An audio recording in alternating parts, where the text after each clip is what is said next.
이 시간 우리에게 주시는 하나님 말씀입니다. 갈라디아서 2장 1절에서 5절 말씀입니다. 제가 한 절, 여러분이 한 절 교독하도록 하겠습니다. 갈라디아서 2장 1절에서 5절 말씀.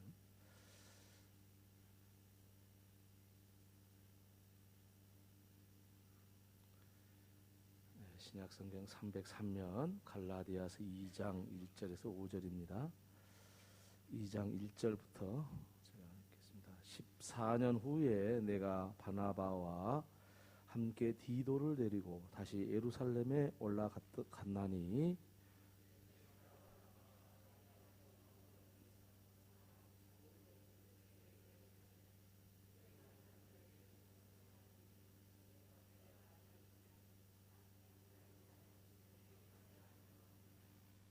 그러나 나와 함께 있는 헬라인 디도까지도 억지로 할례를 받게 하지 아니하였으니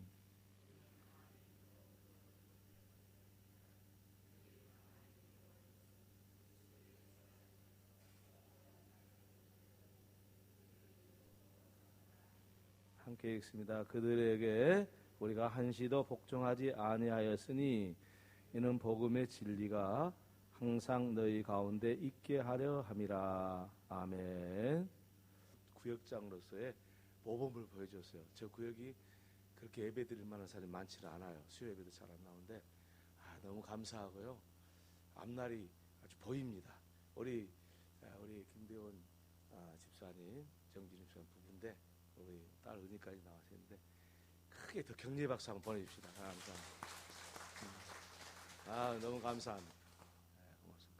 큰 은혜 받았습니다.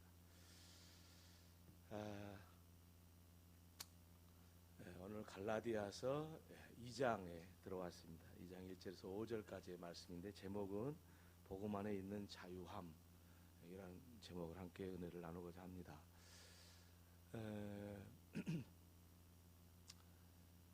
복음의 진리, 복음에 들어있는 그 진리를 우리가 조금이라도 손상시키면 안 됩니다. 그 애타는 심정이 오늘 바울의 이 갈라디아서에 오늘 본문 읽었던 내용에 그대로 나와 있습니다.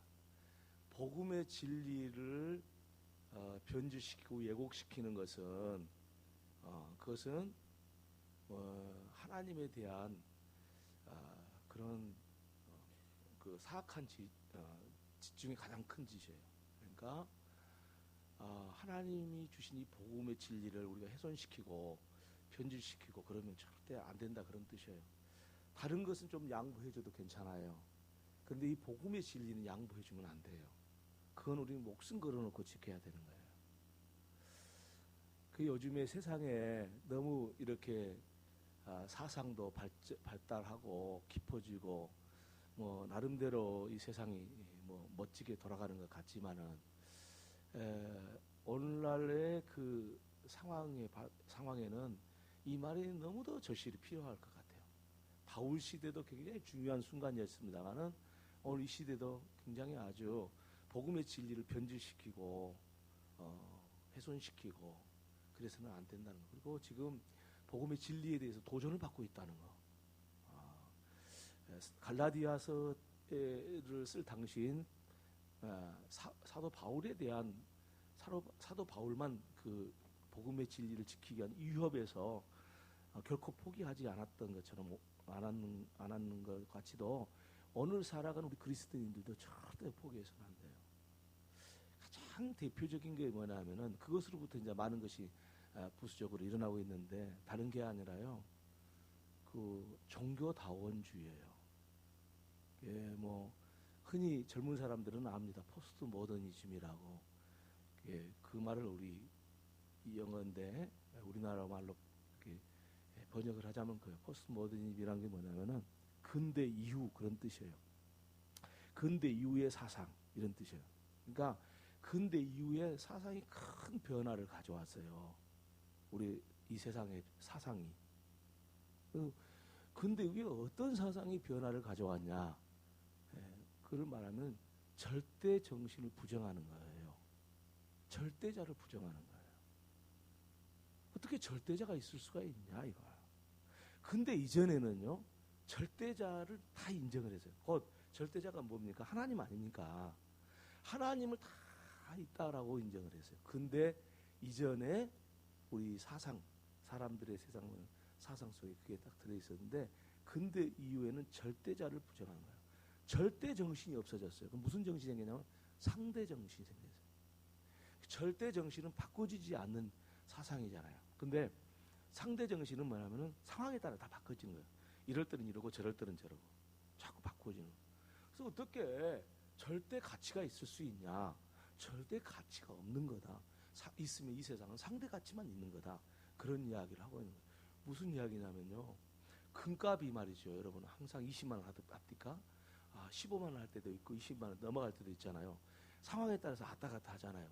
금값은 상대 가치를 가지고 있는 거죠. 상황에 따라서 금이 많이 필요하면은 금값이 많이 올라가고요. 금이 많이 필요 없으면 금값이 떨어지잖아요. 이게 상대 가치가 있는 거예요. 이 세상의 모든 물질은 다 상대 가치가 있는 거예요. 맞는 거예요. 틀린 거 아니에요. 그런데 우리 사람들이 물질 세계에만 인정해서는 안 되고, 이 세상은 하나님이라는 이 절대자의 절대 가치가 있는 그 존재를 우리가 인정해야만 하나님을 알 수 있는 거잖아요. 그거를 부정하는 거예요. 그래서 그 착하게 살면 되지, 무슨 천국 가는 것이지 왜 다 착하게 사는데 왜 못 가냐 이런 거예요. 그래서 어느 종교든지 가져도 상관이 없다. 뭐 천주교를 믿어도 상관없고 기독교 믿어도 상관없고 뭐 불교 원불교 믿어도 아무 상관없다. 다 천국 갈 수 있는 것이다. 착하게 살면은 이거거든요. 야, 이거 사람 죽이잖아요, 이게. 예? 왜냐하면은 예수 믿는 사람은 그 말이 통하잖아요. 그럴 리가 없어. 천국 가는 것은 믿음으로 가는 거야. 예? 하나님 은혜로 가는 거야. 이렇게 이해해야 되는데, 오직 구원할 일은 예수밖에 없어. 예수 믿어야 하나님을 믿는 거야. 그러니까 예수밖에 없어. 이렇게 말해야 되는데, 예수 안 믿는 사람한테는 말을 못 하는 거잖아요. 아니 뭐 부처 믿는 사람한테 예수님만이 천국 갈 수 있습니다. 그러면 부처 믿는 사람이 그 수용을 하겠어요? 엄불고 다니는 사람들이 수용하겠어요? 모든 천주교 다니는 사람이 수용하겠어요? 예? 수용이 안 되는 거예요. 그래서 종교라는 게 꼭 기독교만 종교냐? 이게 이제 근대 이후에 나온 겁니다. 그래서 이거 보고 포스트 모더니즘이다. 그리고 이게 발전해서 종교다원주의, 종교가 다 다양해지는 거예요. 그래가지고 신학교에 어떤 교수님들은 너무 선진화된 데에서 공부하고 오신 분들은 뭔가 조금 어려서 좀 삐딱한 양반들 계시거든. 그래갖고 신학교 교수가 되신 분들은 그거 일리가 있는 거 아니냐, 뭐 이렇게 이야기하는 사람도 있거든요. 그러면 그런 사람은 이제 교단 신학교는 쫓겨납니다. 강의를 못 하고 쫓겨나는데, 정말 근데 심각해요, 이게. 예. 그래가지고 오직 예수 그리스도를 통해서 하나님을 믿을 수 있고 하나님께 갈 수 있고 구원을 받는다는 이 사실을 부정하기 시작한 거예요. 그렇지 않다. 마호메트도 있고 석가도 있고 뭐 공자도 있고 다 있다. 본불교는 뭐라는지 잘 모르겠지만 하여튼 있다 막 이런 거예요. 그리고 천주교처럼 공덕으로 간다. 공을 많이 쌓아야 천국 간다. 그렇게. 이거 문제 아닙니까? 우리는 물러서면 절대 안 됩니다. 이거는 수용해 줄 수가 없어요. 아무리 친구하고 싶어도 그것만큼 정해놓고 친구해야 돼. 나는 하나님 믿는 사람이고 나는 예수만 믿어야 구원받는 사람으로 알고 나는 사는 사람이야. 나를 그렇게 인정해야 돼. 이렇게 딱 해놓고 친구해야지. 친구가 그걸 안 받아주니까 내가 슬쩍 변해갖고 뭐 그럴 수도 있는 거지. 꼭 교회만 다녀야 되냐? 저 옆에 원불교도 다녀도 되고 저 불교 나가도 되지. 그렇게 말해서는 안 된다는 거예요. 그러면 세상 사람들한테는 사실은 그들이 몰라서 그러는 것이지, 그들한테 그렇게 수용을 해줘보면 그 사람들은 정말 구원받을 길이 없잖아요. 어디나 가서 구원받는다는데 구원받을 길이 없죠. 교회 오겠어요? 올 수가 없잖아요. 오는 것이 의미도 없어져요. 그래서 우리는 복음의 진리를 꼭 지켜야 돼요. 그거 수호해야 돼요. 그래서 바울이 뭐라고 했냐면은 오늘 본문에 보니까 그들에게 우리가 한시도 복종하지 아니했으니, 복종 안 했다는 거, 뭐 지금 예수 믿어야, 예수 믿고 하나님 은혜로 구원받는 그것을 복종할 수 없다는 거예요. 이는 복음의 진리가 항상 너희 가운데 있게 하려 합니다. 복음의 진리가 있고. 근데 바울이 그걸 이야기하고 있지만은 사실은 바울이 한 사람이 이야기한 이야기가 아니고 우리 성경 전체가 말하고 있는 거예요. 사실은 알고 보면은 이것만은 물러서서는 안 되는 거야. 아무리 공부를 많이 했어도, 깊이 연구했어도 이것만은 물러서는 안 되는 거예요. 왜? 아니 그렇잖아요. 우리가 다 죄인이라는 것을 인정하는 것이 바로 예수 믿는 거 아닙니까? 예수 믿어서 나는 하나님의 은혜로 구원받는, 예수 때문에 구원받습니다. 예수가 내 죄를 짊어져 다 죽었습니다. 이거 인정해야 구원받는 건데, 그거 이런 사람 저런 사람 뭐 척가모니 믿어도 된다 이러면 어떻게 되냐고요. 이게 말도 안 되는 일이잖아요. 뭐 그렇다고 내가 이렇게 설명 안 해도 여러분들이 다 예수 믿고 구원받습니다. 예수만 이 구원자입니다. 이건 인정하시지만은 그렇지 않는 사람 앞에서도 우리는 결코 내놔서는 안 돼요. 이거 돈 주고 바꿔서도 안 되고, 정치적으로 풀어가서도 안 되고, 철학적으로 풀어가서도 안 돼. 이거는 우리는 하나님 말씀에 사도행전 4장 12절만 있는 게 아니에요. 오직 보세요. 창세기에 에서 하나님 역사를 쭉 이야기하고 있고, 출애굽기 가서는 나 외에 다른 신을 섬기지 마라 말하고 있잖아요. 다른 신 우상을 섬기지 말라고 했잖아요. 우상은 가짜거든, 가짜. 그 섬기지 말라. 나 외에 다른 신이 없다. 하나님 말씀하셨지. 뭐 사도 바울이 말한 것도 아니고 구약부터 나오잖아요. 처음부터. 이것을 지금 이 시대가 아주 지금 위기 가운데 있습니다. 복음의 진리의 변질이 되는 그런 위기 가운데 있습니다. 그래서 우리는 사도 바울 당시에 목숨 걸고 지켰듯이 오늘 이 시대를 살아가는 저와 여러분도 복음의 진리를 지키기 위해서 목숨 내놔야 됩니다. 할렐루야. 그거 내놔야 돼. 그거 아니면 자기 신앙도 제대로 못 써요. 그러면 이제 구체적으로 바울이 도대체 복음의 진리를 지키기 위해서 어떤 일을 했냐 하는 것이 오늘 본문에 나오고 있습니다. 그 내용을 이제 하나씩 들여다보면은 참 바울다운 모습들을 우리가 볼 수가 있는데, 참 믿음의 사람이다. 나는 바울 믿음을 따라갈 수가 없다. 우리는 다 그렇게 고백하잖아요. 대단하다. 바울이 이렇게 생각을 할 수 있습니다. 뭐냐면은요, 14년 후에 예루살렘을 올라갔다는 건데요. 14년 후는 뭐냐면은 그가 그 개종한 후에 유대교에 아주 집중했잖아요. 그래갖고 교회를 핍박했다고 말씀드렸잖아요. 그리고 나 예수를 만난 다음에 14년 후에 제자들을 보려고 예루살렘에 올라갔다 그 말이에요.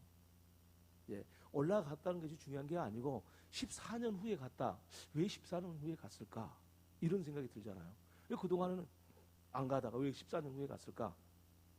바울이 분명하게 밝히고 있는 것은 뭐냐면은 내가 지금까지 전한 복음이 헛되지 않도록 하기 위해서 내가 14년 만에 갔다 이거예요. 내가 전한 복음이 14년 동안 전했는데 14년 동안 전한 복음이 헛되지 않기 위해서. 곧 그 이야기는 뭐냐면 복음이 변질돼서는 안 되기 때문에 이 복음의 진리를 포기할 수가 없어서 14년 만에 예루살렘을 찾아간 거예요. 왜 찾아갔냐? 목적이 아주 뚜렷합니다. 사도 바울이 말하는 것은 뭐냐면은 예수님의 12제자들, 사도들이죠. 사도들과 자기가 전한 복음은 조금도 다르지 않다는 것을 말하고 있어요. 조금도 다르지 않습니다.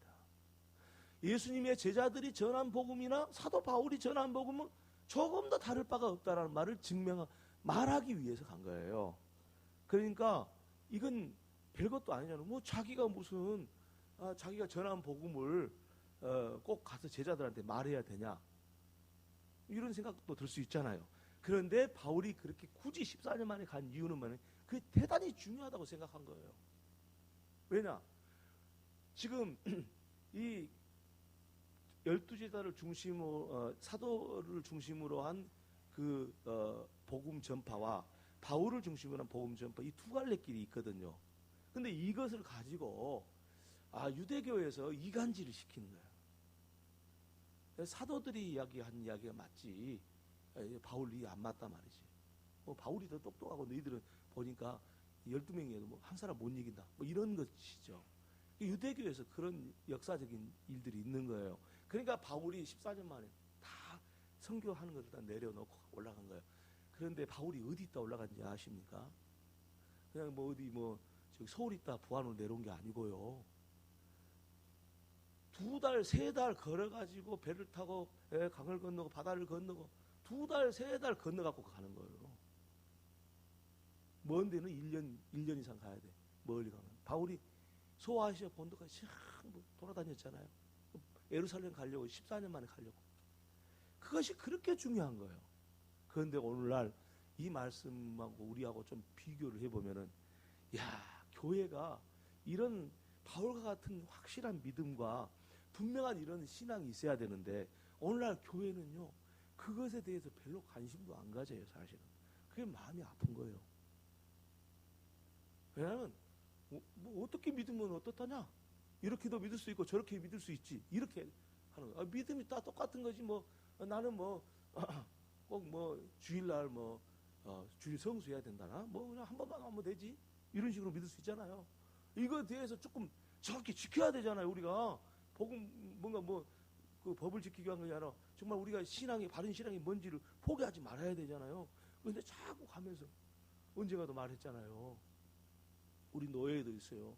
오전 예배만 드리고요. 오후 예배는 없어요. 와, 좋겠죠? 그런 교회가 서울은 많이 늘어나고요. 요즘 번져가지고 개판돼 갑니다. 진짜 개판돼. 우리 정말 주님의 날 거룩한 성수 주일하는 거, 이것이 우리 믿음 속에 대단히 중요하잖아요. 안식일을, 물론 주일 안 지킨다고 구원 못 받겠어요? 그건 아니죠. 그런데 사람의 편의에 따라서 이게 이 신앙적이 막 흐트러져 버려요, 지금. 큰일 났지 않았어요? 그래, 우리 교회도 뭐, 주일에 한 번만 드리자. 이제 그런 사람 얼마든지 나올 수 있거든요. 지금 제가 그 이야기를 들었어요, 사실은. 그건 아니에요. 그건 아니에요. 우리가 옛날 것서 고사장 것이 아니라 주일을 거룩히 지켜야지요. 물론 가족하고 논다고 해서 그렇게 안 지킨 것은 아니지만은, 주님 앞에 오직 주님을 안에서 모든 가족이 나와서 여기서 예배하고 드려야지. 주일날 예배 딱 한번 드리고 가족끼리 놀러 가자 이거예요. 요지는 내가 들어보니까. 그거는 아니잖아요. 자꾸 이렇게 보고 이거를 지켜줘야 되는데, 이게 단순한 이야기잖아요. 주일 성수하는 거. 뭐 어떤 사람은 나올 수도 있고 어떤 사람은 못 나올 수도 있어요. 뭐 주일 낮 예배만 드렸다 해서 그거 못 봐서는 아니에요. 그렇지만은 어떻게 이렇게 변질돼 가냐고요. 이것뿐입니까? 이야기가 좀 한없이 많죠. 뭐 그런 이야기 하자고 한 것이 아니니까 제가 넘어갑니다만은, 이를테면 그런 거예요. 이게 문제 아닙니까? 사도 바울은요, 2달, 3달 걸려가지고 예루살렘 가려고 14년 만에 그 가서 뭐하러 가냐? 사도들이 전한 복음과 내가 전한 복음이 똑같다고, 변질시키지 말자고. 여기 유대교가 자꾸 이간질 시키니까, 서로 다르다고 이간질 시키니까 그 말 한 번 하려고 간 거예요. 이야, 대단하잖아요. 바울 정도는 못 되는 망정, 흉내라도 좀 내야지. 주일 성수, 꼭 주일 성수, 주일 한 번만 예배는 가족과 함께 드리는 것 하나님이 원하시는 것, 틀린 말은 아니에요. 뭐 가족끼리 가서 예배할, 무슨 가족끼리 가면 예배는 합니까? 놀러 가지. 솔직히 말하면 그러시죠. 네. 그렇잖아요. 솔직히 말하면 놀러 가지 뭐. 그러니까 교회 모여서 하는 거, 이거 모여서 예배합시다, 이것도 부족해서 잘 안 되잖아요. 그래도 안 나오는데, 젊은 사람을 중심으로 그런 이야기가 자꾸 돌고 그래요, 우리 교회도. 그래서 큰일 났다. 이거 어찌해야 되냐? 이 교회 이거 큰일 났다. 이 하나님 은혜가 있겠냐? 네? 이거 복잡해졌다 지금. 이런 생각을 제가 마음에, 사도 바울의 그 모습을 우리가 봐요. 두 번째는 뭐냐면, 예루살렘 올라갈 때 바나바하고 디도를 데리고 왔어요. 바나바는 어디 사람? 유대인이에요. 디도는 어떤 헬라인이에요. 유대인 바나바는 유대인이기 때문에 유대인 남자들은 다 낳은 지 8일 만에 할 일을 해요. 디도는 유대인이 아니기 때문에 할 일을 안 했어요. 그러니까 봐라. 사도들은 다 유대인들이잖아요. 12명의 사도들은. 그러니까 12명의 사도 다 할례했듯이 예수 믿으면은 할례해야 된다 이거야. 예수는 믿더라도 할례해야 진짜 유대인이고 진짜 하나님의 자녀고 진짜 구원받는 것이다. 아, 말이 그럴듯하잖아요. 왜냐하면 아브라함 때 이제 할례를 시작했잖아요.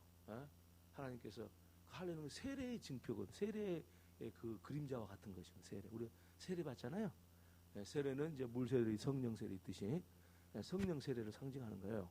그러니까 할례 받는 것이 중요하지요. 대단히 중요하죠. 우리 성령 세례 받아야 구원받는 것이지. 뭐 목사님이 이제 물론 고백했으니까 이제 물 세례를 줍니다만은 형식에 의해서 구원받는 건 아니잖아요. 자기가 진짜 믿어야 믿고 세례를 받아야 구원을 받는 거잖아요. 뭐 목사가 세례 줬다 해서 그 구원되면 얼마나 좋게. 근데 뭐 그러기도 어려워요. 예수 안 믿는 사람이 세례 받으라고 도망가죠. 안 받죠. 그런데 할례 받아야 된다라는 것을 단순히 1, 2년의 생각 시작한 게 아니고 아브라함 시대부터 시작했으니까 생각해 보세요. 얼마나 많이 오래됐어요. 아브라함이 후손이라고 자기들은 엄청 아주 자랑하고 다니는데 아브라함이 할례를 하게 함으로써 하나님이 아브라함한테 할례를 하게 함으로써 거기서 생명을 주시잖아요. 할례를 통해서 생명의 징표를 주시잖아요. 그러니까 유대인들은 그게 딱 박혀져 있어요. 전통적으로. 근데 그거를 버릴 수가 없는 거예요. 유대인들 입장에서는. 그리고 할례를 받아야 구원을 받는 것이다. 이렇게 생각을 해왔던 거예요. 사도들도 거기서 벗어나지 못했다고 볼 수 있는. 물론 사도들도 했으니까 그걸 별로 관심을 안 뒀겠지만은 유대인들이 자꾸 이야기를 하니까 얼마든지 사도들도 현혹될 수 있는 상황이에요. 그런데 그런 상황에서 디도를 데리고 가서 이 사람은 예수를 잘 믿는 헬라인이라고 말하니 그때 당시에는 다 예수를 믿는 사람은 다 유대인밖에 없었는데 이방인을 데리고 와가지고 이 사람은 예수를 믿는 사람이라고 증표를 삼아요. 할례 받지 않아도 예수 믿었다 이거야. 구원받은 사람이다. 이거를 디도를 일부러 데리고 온 거예요. 이건 사실은 살벌한 환경을 지금 조성을 한 거거든요. 거기에 굉장히 신경 쓰이고 있는데 디도를 데리고 와가지고 증명을 시켜버리려고 하는 거예요. 바울이. 잘못하면 이 순간에 잘못하면은 12명의 사도들한테 바울이 그야말로 공격을 많이 받을 수밖에 없는 상황이잖아요.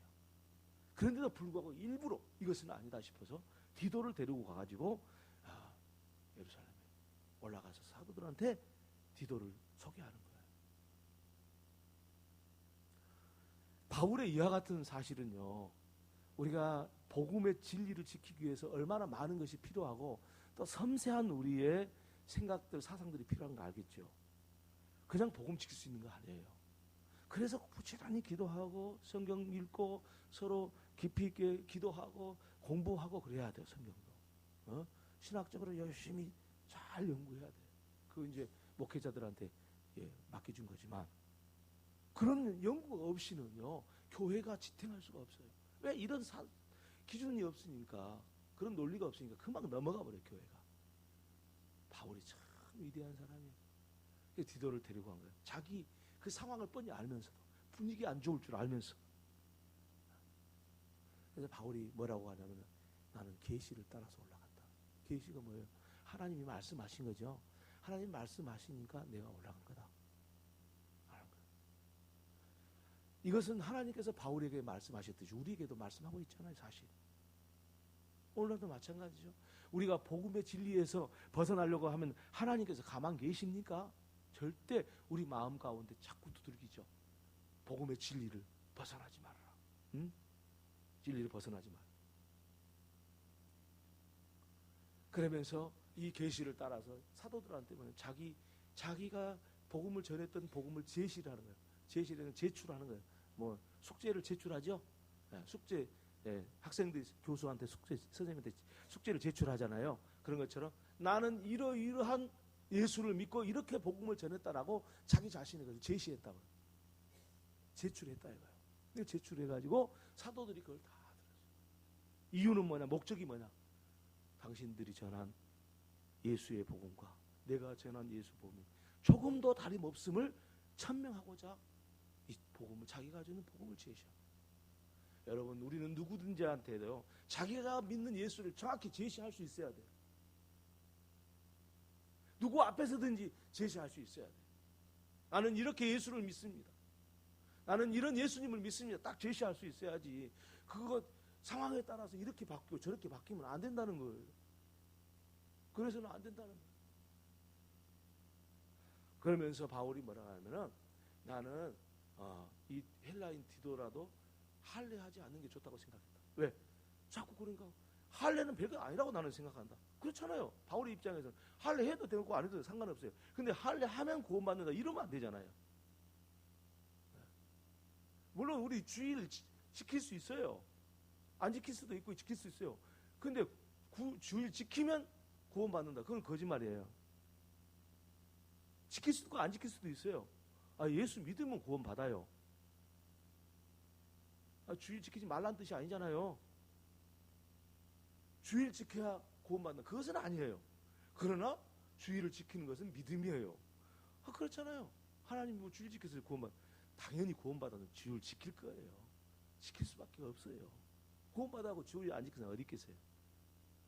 그러나 초점을 흐리게 하면 안 돼요. 교회 안 나오면 구원 못 받은 사람이다, 이렇게 하면 안 돼요.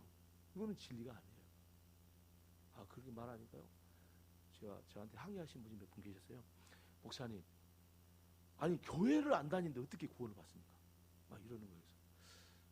좋은 신앙입니다. 그렇게 말씀하시면 참 좋은 신앙입니다. 대신에 교회 다니기 때문에 구원해 준 건 아닙니다. 그 말씀을 드렸어요. 그래도 목사님이 교회 다녀야 구원 받는다고 말해야지 그럼 되겠냐고 그러더라고요. 그 말하면 큰일 납니다. 더 어렵게 생각하시더라고요. 그런데 사실 그렇잖아요. 우리가 구원받는 건 예수님을 믿어서 구원받는 거잖아요. 네?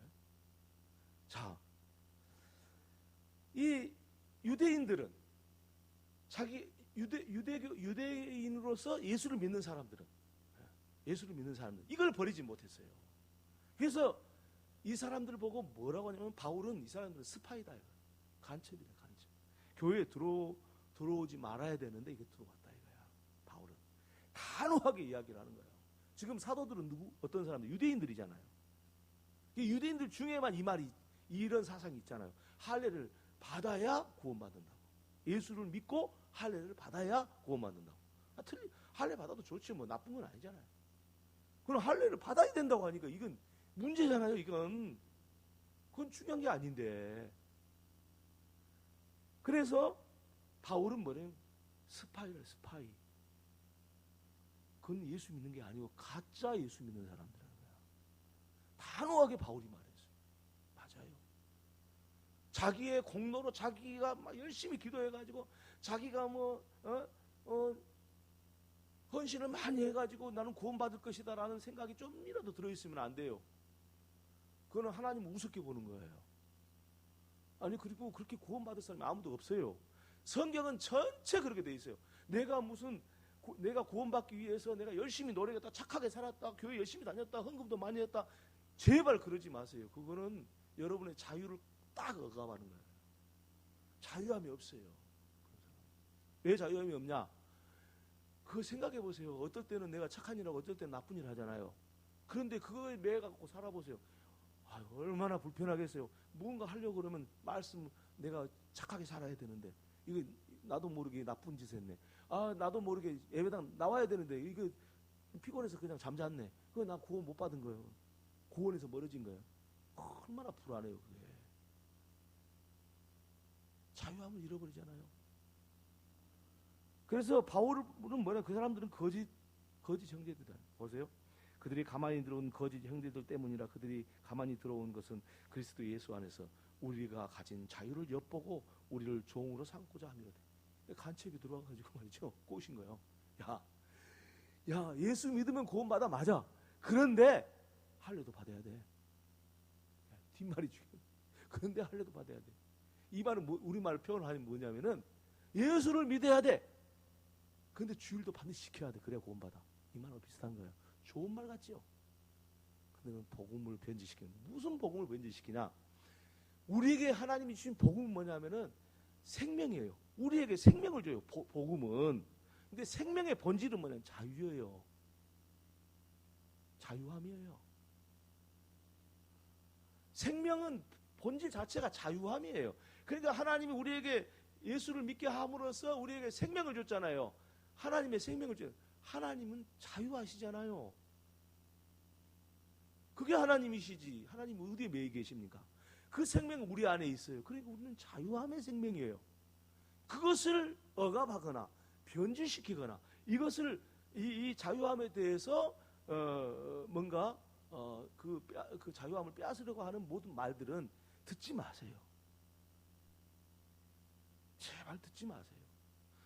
자기 자신에게 들려오는 자기 자신의 마음속에 들려오는 이야기들이 많이 있을 거예요. 왜냐하면 이런 습관에 살다 보니까 어떤 것이 들려오냐면은 자기가 그 착한 일을 할 때는 나 구원받았다 이런 생각이 들지만은 착한 일을 못 할 때는 절망하잖아요. 구원 못 받을 것 같으니까 불안하거든. 죄를 짓고 나서 회개가 너무너무 큰 죄를 지어서 하나님한테 서기도 어려워. 너무 두려워. 자유함 그 죄 때문에 자유함을 잃어버린 거잖아요. 내 안에는 자유함의 생명이 있으니까 하나님의 생명이 있으니까 내 회개하면 되지 이러면 될 판인데 그거를 못하고 그거에 매여가지고 막 그냥 복잡해지는 거예요. 그러니까 자유함을 잃어버려. 그래서 어떤 말이든지 다 수용하는데 여러분의 자유함을 억압하는 그런 말을 하거나 행동을 하면은 그거는 설교를 해도 듣지 마세요. 설교도 듣지 마시고 아무리 훌륭한 사람이 말해도 듣지 마세요. 그건 성경적이 아닙니다. 성경적이 아닙니다. 설교는 하나님이 주신 말씀을 받아서 대신한 거잖아요. 근데 하나님이 주신 말씀 대신할 때 하나님의 말씀이 성경에 근거가 있어야 돼요. 내 마음대로 하면 안 돼요. 근데 성경의 그 근거는 성경을 어디를 봐도 하나님은 우리한테 자유함을 줬어요. 그 어디서부터 시작한지 아세요? 하나님이 사람을 만들 때 하나님의 우리의 모양을 따라 우리 형상대로 사람을 창조하자 하셨다고 하셨잖아요. 그 하나님의 형상이 뭐예요?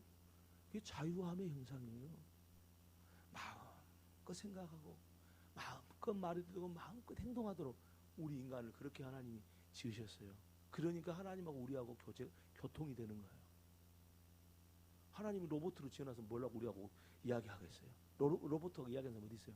로봇 조종하면 되지. 우리에게 하나님 복음을 통해서 뭘 회복하냐면은 우리 안에 있는 그 잃어버린 자유함, 죄로 인해서 잃어버린 그 자유를 회복하기 위해서 우리에게 생명을 준 거거든요. 그러니까 여러분의 행위에 의해서, 여러분의 살아온 행동에 의해서 구원받는 게 아니에요.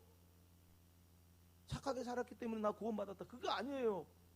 하나님이 우리를 긍휼히 여기셔서 우리에게 믿음을 주시고 믿음으로써 하나님의 은혜로 우리가 구원받은 거예요.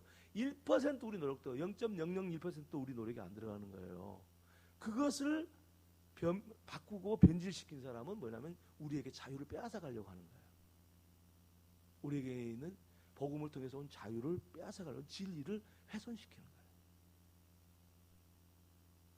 그러니까 여러분 오늘 저와 여러분이 하나님께 무한히 감사를 드리길 바랍니다.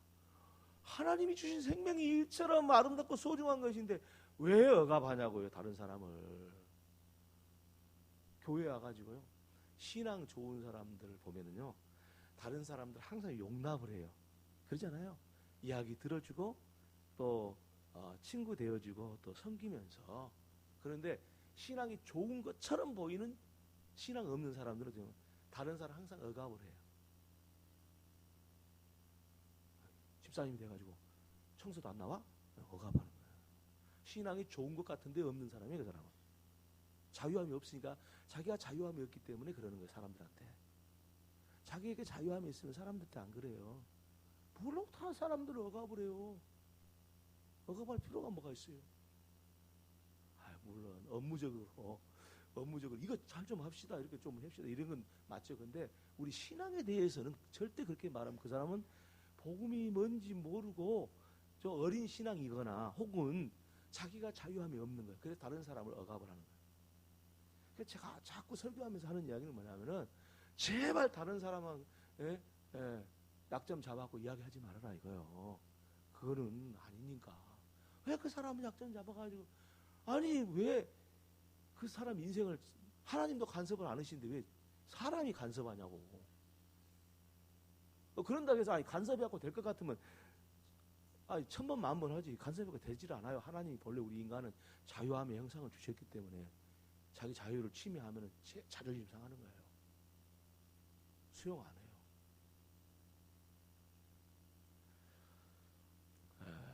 저는 이제 결혼을 처음 해가지고 우리 집사람을 잡으려고 그랬어요.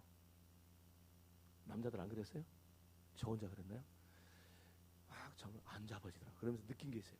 야, 사람이 사람 못 잡구나. 잡으면 잡으려고 하면 더 반항하잖아요. 나중에서 깨달았어요. 내가 나쁜 놈이었구나. 나쁜 놈이잖아 그러면. 사람 잡으려고 그러면. 근데 요즘에 와서 여자들이 남자를 많이 잡아요. 그죠? 왜 웃으신가 몰라. 안 그래요? 여자들이 맨날 남자 잡잖아요. 자유함을 주세요. 이래도 되고 저래도 되는 거예요. 그럼 자유함을 주세요. 나쁜 여자 되지 마시고 저처럼 자유함을 주세요. 잡는다고 되는 게 아니라니까요. 당신은 집사님이 돼갖고 그래? 이름 장로가 돼갖고 그래? 이러지 말라고. 왜 그 사람한테 그렇게 이야기해야 되냐고요. 성경에 그러라고 그랬어요? 어디 그러라고 그랬어요? 내가 자유하지 않기 때문에 다른 사람은 자유롭지 못하게 해요. 교회에 문제 일으킨 사람 다 보면 다 자유롭지 못한 사람들이에요. 다 이러면서 많이 요즘에 기도하는 것이면 기도하는 결론을 내렸어요. 하나님 맞아요. 문제 일으킨 사람은요 믿음이 없어서 그런 건 맞아요. 그 뻔한 이야기인데 인자서 깨달은 건 아니지만 더 새삼스러워지는 거예요. 믿음이 없는 거예요. 맞아요. 그러니까 용서해주고 믿음 예수 믿도록 그 심령에 평안을 주고 그래야 되겠다. 그런 마음을 제가 좀 가졌어요. 나도 모르는 사이에 그렇게 되더라고요. 나도 자유함을 무슨 일이 일어나면 자유함을 잃어버릴 때가 있어요. 나도 그렇습니다. 여러분, 복음의 진리 속에서 자유함을 빼면 복음이 아닙니다. 하나님이 우리를 사랑하는 중에 우리의 하나님의 형상대로 그 모양대로 만들었다. 그 형상을 회복시키기 위해서 예수를 이 땅에 보내주셨다. 그리고 십자가에 죽게 하셨다. 이 사실보다 중요한 말이 어디 있어요? 그거 빼고 성경이 어디 있어요? 그거 빼면 성경이 뭘 할 말이 어디 있어요? 성경이 무슨 역사책입니까? 과학책입니까? 성경이 그거 빼면 어디 있냐고. 다른 거 없잖아요. 그러므로 바울은 복음의 진리를 지키기 위해서 자기의 모든 것을 내려놓고 복음의 진리의 위협을 받는 그 순간에 정말 포기할 수 없어서 2달, 3달 산을 넘어 강을 건너서 예루살렘에 14년 만에 갔다 이거예요. 그 수고가 그냥 수고이겠냐 이거예요. 오늘 이 시대에는 바울과 같은 신앙이 필요 없냐 이거예요. 그런 사람이 필요 없냐 이거예요. 오늘 우리 그리스도인들은 바울의 이 아름다운 신앙, 이 깊은 이 신앙을 우리가 알고 따라가야 되겠다 그 말입니다. 그래서 교회에서 이 사람 저 사람 나눠주고 이 사람 저 사람 싸우고 이런 건 뭐냐면 자유함을 제한했기 때문에 시작된 거예요. 다른 사람의 자유를 제한하면 싸움이 됩니다. 그러니까 교회가 수준이 높아지면은 어떻게 되냐? 다른 사람에게 자유함을 그대로 인정해 줍니다. 자식을 키울 때도요. 여러분 자식한테 진정한 자유를 줘야 됩니다. 그게 쉽지 않죠. 내 자식을 이렇게 만들고 싶고 저렇게 만들고 싶고 그러잖아요. 그러니까 자유함을 정말 주지 않으면 자식이 제대로 안 큽니다. 그 영적인 성장이 안 됩니다. 자꾸 안 좋은 거 통제하고. 근데 내버려 방치해라 그런 이야기는 아니에요. 섬기고 수용해주고 받아주고 친구가 되어주고 상담자가 되어주고 자 그래야죠. 나를 따라와라 그러지 말고 자식한테도 마찬가지. 부모한테도 효도한 건 뭡니까? 부모가 뭘 원하시는지 아는 것. 그것이 효도 아닙니까? 그거 따라서 해주는 거. 이거 별거예요, 효도가. 부모님 뭐 어떻게 하는 게 부모님 마음을 편하게 해드리는 것인가. 이것이 효도죠. 자식보다 더 부모는 자식을 생각하잖아요. 그러니까 자식도 아무리 해봤자 부모를 못 따라가긴 하지만 그래도 자식 입장에서 효도가 뭡니까? 부모 마음, 부모 편하게 해주는 거잖아요. 오늘 진리를 지키기 위해서 바울은 그의 삶에 그 가지고 있는 모든 힘을 다 쏟아서 복음의 진리를 지켜서 오늘날까지 바울이 지킨 복음, 그 복음이 우리에게 오늘날 증거되고 있고 전달되고 있습니다. 전수되고 있습니다. 그러므로 오늘 저와 여러분 이 시대에 바울 같은 사람으로 살아가는 그런 은혜가 있기를 바랍니다. 할렐루야. 오른손 들고 예수님은 나의 왕이십니다. 예수님 나의 왕이 되어 주십시오. 예수님 나의 주인이십니다. 예수님 나의 주인이 되어 주세요. 숨 쉴 때마다 성령 충만, 걸음을 옮길 때마다 성령 충만, 예수님 권세 내 권세, 예수님 능력 내 능력. 할렐루야, 할렐루야, 할렐루야. 오늘 또 한 반절 지났는데 한 주가 남은 시간 승리하는 저와 여러분 되길 주의 이름으로 축원합니다. 기도하겠습니다. 하나님 우리 아버지 감사합니다. 오늘 또 저희들에게 은혜를 주셔서 주의 말씀을 통해서 우리의 신앙을 새롭게 하고 우리가 무엇을 해야 되는지 어떻게 복음의 진리를 지킬 수 있겠는지 함께 귀한 말씀을 나누게 하신 것을 감사합니다. 주께서 주신 이 말씀을 통해서 우리가 새로워지게 하시고 이 재단이 날마다 이 자유함의 풍요로움이 있게 하여 주옵소서. 복음의 진리가 우리 교회 가운데 지켜지게 하시고 우리 부안의 복음의 진리가 지켜져 세계 나라와 모든 민족에게 복음의 진리가 지켜지는 놀라운 역사들이 오늘 또 일어나게 하여 주옵소서. 모든 것 감사드리며 예수님의 이름으로 기도 올려옵나이다. 아멘.